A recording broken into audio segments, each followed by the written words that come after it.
Sosoknya ada sosok perempuan dengan wajah hancur. Kondisi kelopak matanya itu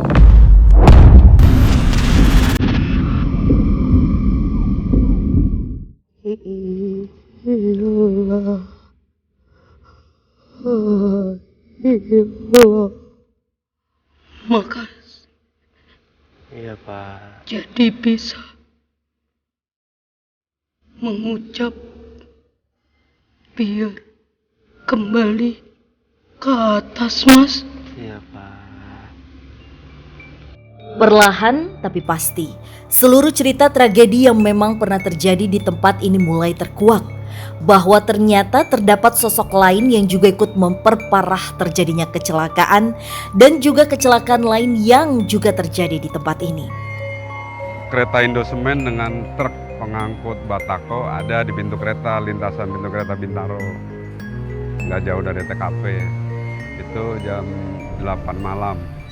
Si sosok siluman ini tuh ada kaitannya nggak sih sama tragedi yang terjadi di sini, dan pada saat tragedi itu atau kecelakaan itu berlangsung ya di tempat ini?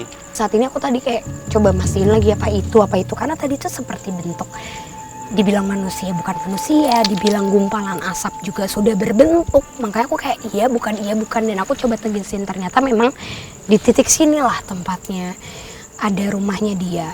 Terus juga kalau ngomongin tentang tragedi Fasya, karena tadi kita sudah mendapatkan cerita dari kejadian Nek Minah dan Pak cucunya, terus juga Mbah yang memberikan mimpi, aku dapat gambaran kalau adanya kerumunan warga yang bergegas untuk menyelamatkan dan membawa para korban ke satu gedung atau aula atau Untuk tempat dievakuasi. Iya, tapi memang 95%-nya tidak selamat dibawa ke sana.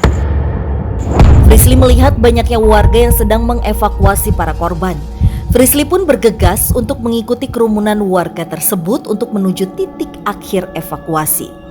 Jadi jalur ini Kak Frisly itu dipakai untuk jalur evakuasi setelah banyaknya korban yang berjatuhan di rel sana. Sebenarnya saya emang udah kelihatan dari awal ya Fasya, karena emang dulunya kelihatan banget kalau pada saat itu kan memang hanya ada beberapa rumah. Jadi emang aku dapat gambaran jelas banget kayak cara mereka mengangkat badan. Itu mereka benar-benar cepet-cepetan, banyak banget. Tidak mengenal usia, tidak melihat seperti apa korbannya dan sebagaimana.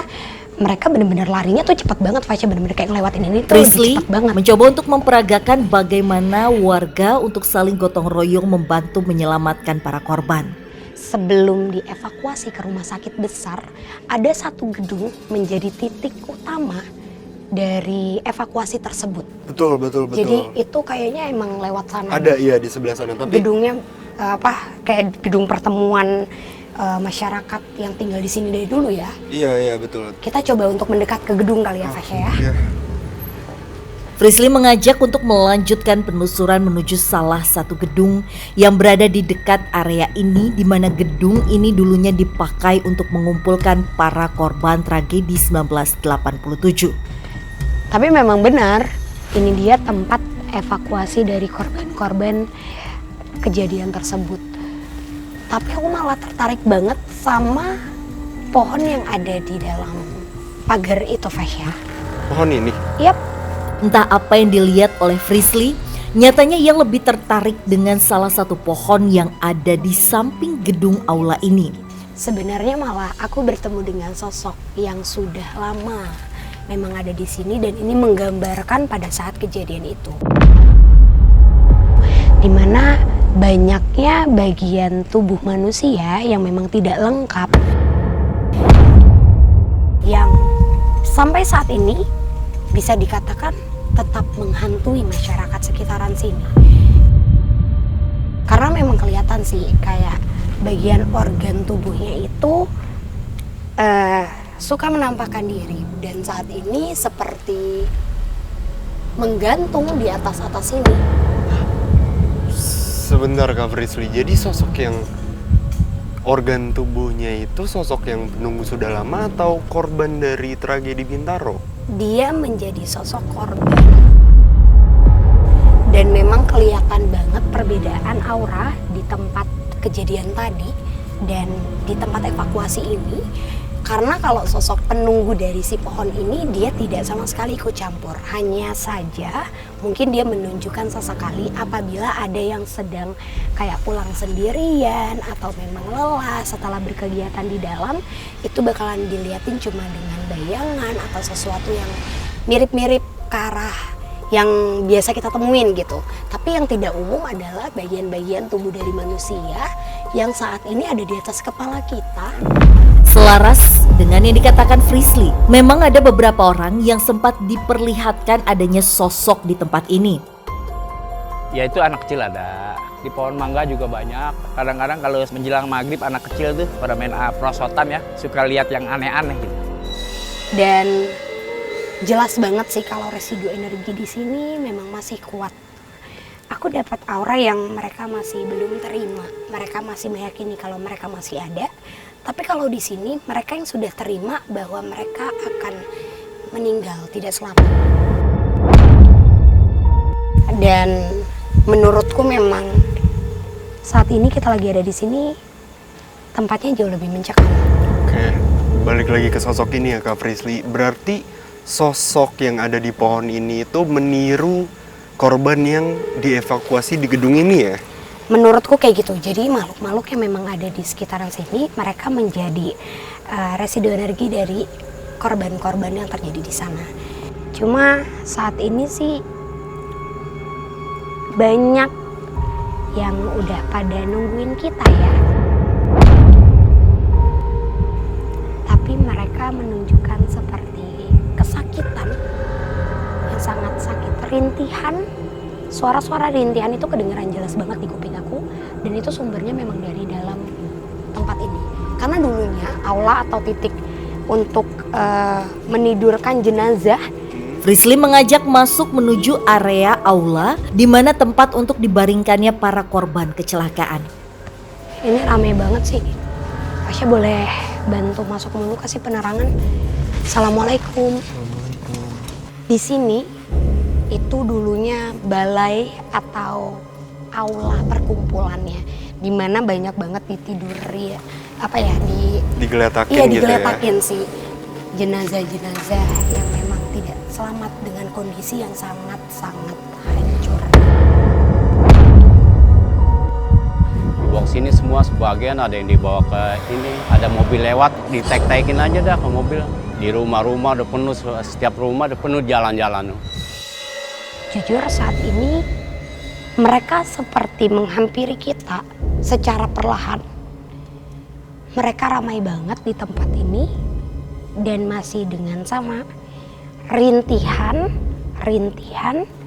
bahkan ada, aku dapat gambaran jelas banget pada saat tadi masuk lewatin pintu, ada ibu-ibu yang membopong seorang bapak-bapak dengan kondisi penuh dengan luka. Bisa dibilang itu nggak enak banget untuk dilihat. Penuh dengan luka, bener-bener penuh banget. Bagian sini ke bawahnya itu luka, hancur. Itu dibantu bopong sama ibu-ibu. Sampai di sini ditidurin, jadi seperti ada tiang kecil di sini, ditidurin badannya jadi untuk nyender.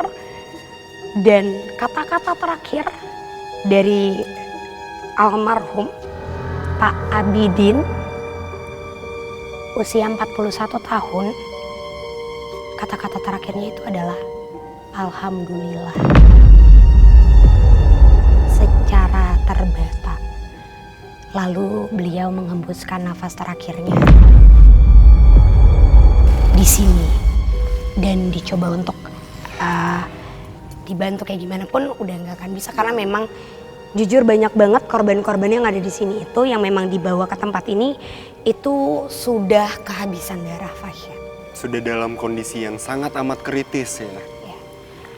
Dan di tempat ini tuh bukan cuma Fasya, bukan cuma menjadi tempat terakhir mereka, tapi sampai saat ini dan mungkin sampai kapanpun mereka akan terus-terusan menghuni tempat ini karena mereka merasa adanya bekas darah dari tubuh mereka yang tertetes di tempat ini. Contohnya juga kayak ada anak kecil yang berusaha untuk menopang tangannya karena itu memang sebenarnya tangannya sudah tidak bisa diselamatkan, tapi tetap dia bawa dan dia terus-terusan teriak memanggil orang tuanya, mama, mama, mama berkali-kali karena memang bisa dibilang jasad ibunya tidak bisa teridentifikasi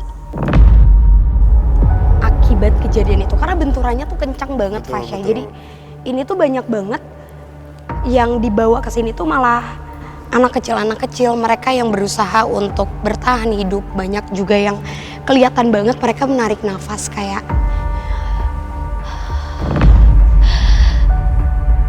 udah nafas terakhirnya. Ini juga ada 3 sosok yang duduk. Frisly melihat adanya sosok yang sedang duduk di kursi. Frisly mencoba mendekati sosok tersebut. Dia tahu kalau aku lagi menjelaskan tentang reka adegan apa yang mereka alami, sehingga sosok-sosok yang duduk di sini tuh dengan kondisi lagi-lagi hancur. Tapi memang mereka berharap ketika mereka mencoba untuk membuka mata dan itu samar-samar kejadiannya, mereka justru malah lebih lega karena tidak melihat kondisi gerbong yang hancur. Jadi mereka malah ngerasa kalau ketika dia buka mata tuh aku udah diselamatin. Mungkin aku coba untuk menirukan kali ya, Fasya, bentuk komunikasi antara aku dengan sosok ini. Aku coba untuk menarik energinya dan mungkin akan ada informasi yang bisa kita sampaikan juga dari residu energi yang ada di sini. Oke, baik. Aku boleh minta night vision? Dia minta night vision. Frisly mencoba berkomunikasi dengan sosok ini agar mampu lebih dalam lagi merasakan residu energinya. Sleep.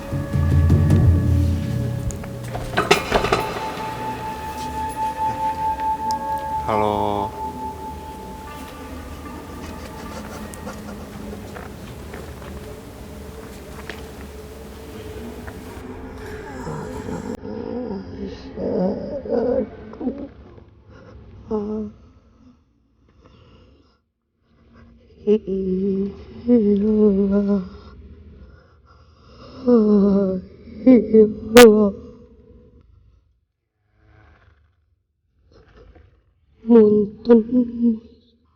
Maka jadi bisa mengucap biar kembali ke atas, Mas. Untung, Mas. Pada saat komunikasi itu aku benar-benar ngerasain sedih banget sih. Dia bilang makasih karena udah bisa berkomunikasi, terus juga dia menitipkan pesan untuk mendoakan sosok itu dan juga mendoakan mungkin korban lainnya yang meninggal. Pada saat itu, di tanggal 19 Oktober, kata beliau, harusnya hitungan hari istrinya melahirkan anak pertama. Jadi dia cuma berharap emang bisa melihat anak pertamanya. Ternyata kejadian yang tidak diinginkan terjadi. Jadi ternyata banyak mungkin dari tadi yang aku bilang, mereka mengelilingi aku karena mereka berharap adanya tubuh yang bisa menjadi penyalur atau jembatan Fasya untuk jauh lebih tenang kembali ke atas dengan kuasanya gitu. Maksudnya luar biasa banget itu mereka yang ada di sini. Lihat deh, Frisly tiba-tiba ada di dekat jendela dan sedang bersembunyi di balik tirai. Frisly pun mencoba untuk mendekati sosok tersebut. berdiri gitu sih. Jadi kayak tadi tuh ada yang kayak gini. Dia nggak mau ngasih unjuk. Jadi dia tuh nutup diri kayak gini tuh. Halo. Dia bilang dia gak mau kasih unjuk karena dia gak mau bikin manusia takut dengan kondisinya. Jadi menurut aku adalah kenapa tadi aku bilang mungkin kita jauh ngerasa lebih pengap Fasya di dalam sini karena emang rame. Tapi luar biasanya adalah mereka semua di sini memang mereka sudah menerima takdirnya. Mereka lebih damai. Mereka jauh lebih bisa menerima ini karena menurut mereka adanya usaha untuk diselamatkan. Walaupun ternyata banyak yang dibawa ke sini tuh 95%-nya tidak selamat. Dan di sana kan juga ada panggung ya. Frisly melihat adanya panggung yang ada di bagian ujung dari aula ini. Tidak seperti ini sebenarnya. Kalau pada saat itu ini semuanya lurus. Di samping sininya ada tiang penyangga. Di sebelah kanannya juga ada. Dan tubuh-tubuh yang ditidurkan tuh benar-benar yang berbagai macam kondisi. Kalau memang lukanya banyak di area kiri, maka akan ditidurkan dengan topangan kaki masyarakat. Jadi masyarakat tuh berusaha untuk duduk, untuk naruh badan-badan gitu ya? Iya, dan mereka akan ditidurkan gitu Fasya, bener-bener kayak gini sampai nafas terakhirnya. Sebenarnya komunikasi mereka itu adalah mereka memberitahu bahwa kenapa mungkin kalau pertanyaannya dari masyarakat, kenapa sih ini kan sudah dibangun kembali, sudah menjadi tempat aktivitas manusia. Kenapa masih banyak yang kadang melihat Sosok-sosok korban itu ya? Iya, dengan organ tubuh manusia. Dengar nggak? Iya, dari arah sana ya? Sabar ya. Banyak banget yang mau komunikasi. Tapi emang saat ini sekarang kita ada di sini. Ini rame banget Fasya, rame bangetnya bahkan ada yang pada saat itu hanya bisa berdoa. Ada sosok ibu-ibu.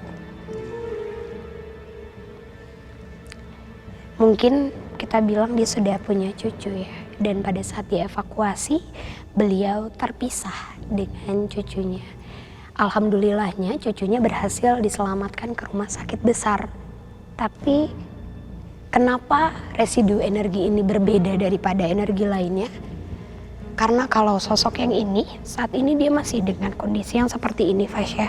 Frisly mencoba untuk menirukan gerakan dari ibu yang sedang ia ajak berkomunikasi. Dia marah karena seharusnya dia tidak naik kereta pada jam itu. Tapi karena dulu dapat gambaran kayak yang tadi aku sebutin di awal, gambarannya itu adalah banyak banget orang yang memaksa mendorong untuk mereka bisa masuk. Muat ya? Iya, akhirnya si ibu ini terpisah dengan cucunya. Cucunya masuk duluan, jadi ibu-ibunya ikutan masuk. Dan memang mereka berada di gerbong 2. Mereka pada saat itu ada di gerbong 2 dan pada saat kejadian persekian detik itu cucunya itu berhasil dia lindungi. Tapi banyak besi-besi di dalam gerbong itu yang memang menusuk.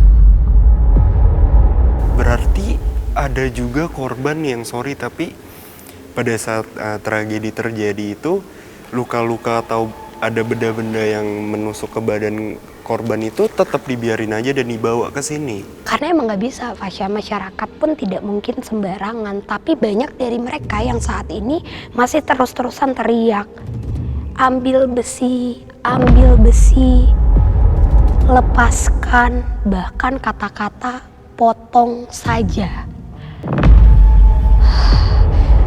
Semua mungkin bahkan ahli kesehatan, dokter-dokter kalau yang udah nemuin dengan kondisi yang seperti itu udah bisa dibilang tidak bisa melakukan hal apapun. Karena memang diusahakan Fasya ini juga. Ada yang mendekat? Gak apa-apa. Ada yang mendekat dari sana, nanti kita main ke sana ya. Dijawab. Ya.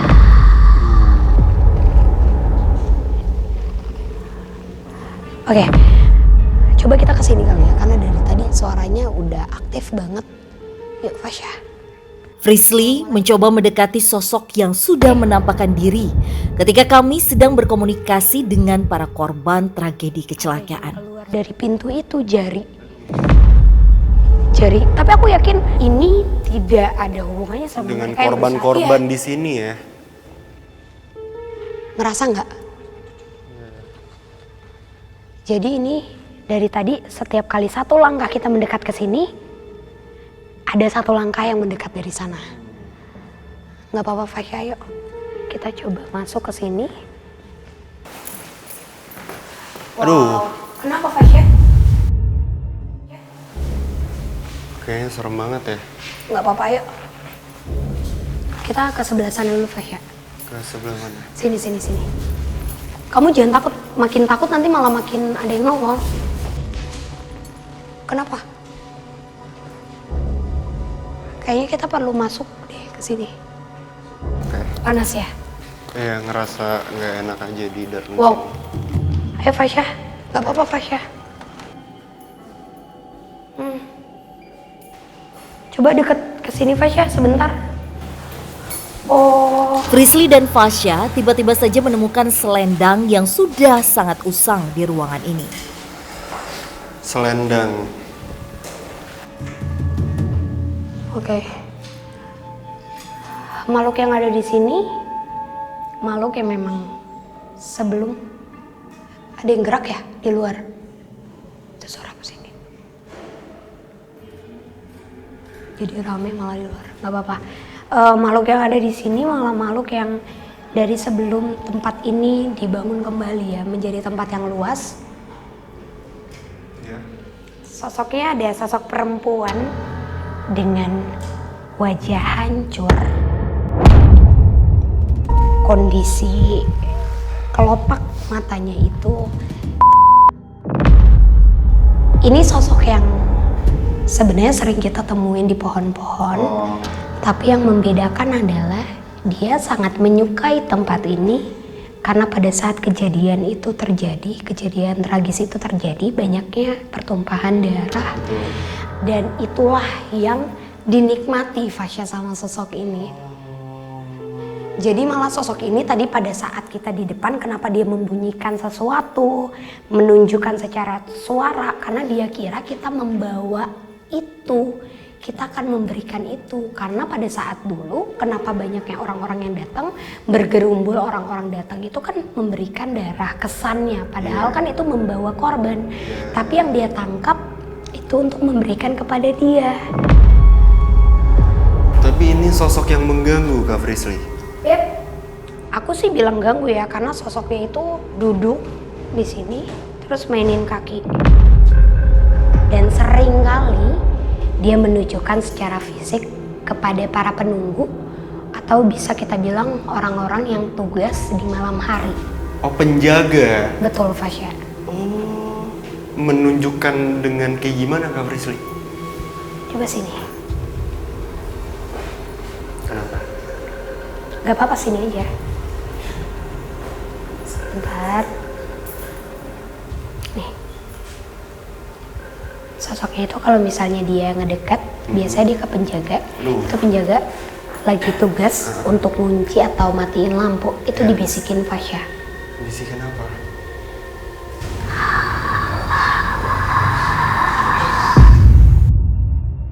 Itu ada di belakang, pojok sana sama pojok sana, yang tidak pernah dipakai sama siapapun. Beda gitu loh, auranya udah beda lah kalau kita masuk ke tempat-tempat begini. Di situ sama ya, di kanan kiri ruang tunggu itu, ruang rias itu. Ya itu tadi saya bilang penghuni sebelumnya sudah ada di situ. Lampu atau penerangan di tempat ini, sekitar sini, satu deretan tidak mungkin bisa terang banget. Akan selalu redup. Aduh, kayaknya kita pindah sih dari ruangan sini. Kenapa? Nggak enak banget ah. Yuk.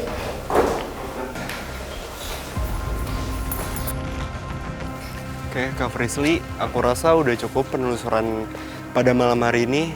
Karena memang aku juga udah dapat sih jawabannya, kayak memang tragedi Bintaro pada tahun 1987 itu memakan banyak sekali korban ya. Betul Fasya. Sempat juga yang aku tahu korban-korbannya itu dievakuasi ke sini, ke bangunan ini, tapi sayangnya memang 95% itu tidak terselamatkan ya. Betul, Fasya. Nah, mungkin sebelum kita tutup penelusuran malam ini, baiknya kita semua para tim dan juga semua yang terlibat, kita mendoakan juga ya khususnya arwahi untuk para korban, karena memang banyaknya korban yang berjatuhan di situ dan semoga tidak terulang lagi tragedi yang Amin, sama. amin, amin. Kita mulai berdoa dulu ya, teman-teman.